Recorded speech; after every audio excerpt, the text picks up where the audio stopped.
আজকে আলোচনা করছি ইউরিক অ্যাসিড নিয়ে। ইউরিক অ্যাসিডের যারা আছে খুবই সমস্যার মধ্যে থাকেন। ইউরিক অ্যাসিডের যে ব্যথাটা এটা খুবই যন্ত্রণাদায়ক। এটা কিছু সিমটম আছে, যেমন পায়ের তালুতে আপনার ব্যথা, পায়ের সাইডে ব্যথা বা পায়ের আঙ্গুলের মধ্যে ব্যথা। ইউরিক অ্যাসিড জমে থাকলে সেই ব্যথা প্রচণ্ড হয়। তো এই সমস্যায় যারা আছেন, কিছু খাদ্য আছে, সেই খাদ্যগুলোকে আপনাকে প্রথমেই ত্যাগ করতে হবে।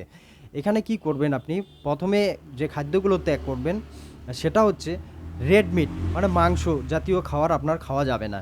মাছ আপনি যতটা সম্ভব আপনি ত্যাগ করুন। কিছু ড্রিঙ্কস আছে, সেগুলো ড্রিঙ্কস আপনারা পান করবেন না, যেমন 7 আপ, কোকোকোলা, যে কোনো ধরনের ফ্রুট জুস, এগুলো আপনি ত্যাগ করুন। বাড়িতে আপনি ফ্রেশ জুস বানিয়ে খেতে পারেন। যে সকল সবজির মধ্যে পিউরিন বেশি থাকে সেই সবজিগুলো আপনি খাবেন না, যেমন পালং শাক, পাতাকপি, ফুলকপি, বেগুন, টমেটো, মাশরুম, এগুলো আপনার খাওয়া ধীরে ধীরে ত্যাগ করতে হবে। আপনি এগুলো খাবেন না, তাহলে আপনার হচ্ছে ইউরিক অ্যাসিডটা বেড়ে যাবে। আরও একটা জিনিস আছে, যেমন রিফাইন কার্বোহাইড্রেট, যেগুলো রিফাইন করে তৈরি হয়, যেমন ময়দা দিয়ে যে জিনিসগুলো তৈরি হয়, সেই জিনিসগুলো আপনি ত্যাগ করবেন। তো এই ব্যথা খুবই যন্ত্রণাদায়ক, এগুলো আপনি ত্যাগ করুন। আপনি যে নর্মাল খাদ্যগুলো খান, যেগুলো আপনার শরীরের পুষ্টি যোগাবে এবং আপনার ইউরিক অ্যাসিড কমাতে সাহায্য করবে। এটা নিয়ে একটি ভিডিওটা বড় হয়ে যাবে, এজন্য বেশি আলোচনা করতেছি না।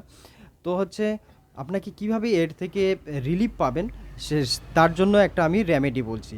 আপনাকে 1 চামচ কালো জিরা নিতে হবে, 1 চামচ মেথি দানা নেবেন। 1 চামচ কালো জিরা, 1 চামচ মেথি দানা। সেটা কি করবেন, রাত্রেবেলা দুই কাপ জলের মধ্যে বা 1 গ্লাস জলের মধ্যে ভিজিয়ে রাখবেন। সকালবেলা সেই জলটা কি করবেন, ফুটাবেন। জলটা ফুটাতে ফুটাতে যখন অর্ধেক হয়ে যাবে, যখন দেখবেন যে উষ্ণ গরম আছে, সেখানে আপনি অ্যাপেল সিডার ভিনিগার, আপনি যেটা মার্কেটে পাওয়া যায়, সেই ভিনিগারটা নিয়ে আপনি হচ্ছে অ্যাপেল সিডার নেবেন, হ্যাঁ, সেই ভিনিগারটা 1 চামচ সেখানে দিবেন। আর সেটা ধীরে ধীরে সকালবেলা খালি পেটে আপনি পান করতে পারেন, বা বিকেলবেলা আপনি হচ্ছে সন্ধ্যার আগে আপনি সেটা পান করতে পারেন, ধীরে ধীরে পান করবেন। এটার ফলে কী হবে, আপনার হচ্ছে যখন পেচ্ছাব হবে, পেচ্ছাবের সময় আপনার টেনে হিঁচড়ে আপনার ইউরিক অ্যাসিডটা বের করতে সাহায্য করবে, এই পানীয়টা যদি আপনি পান করতে পারেন।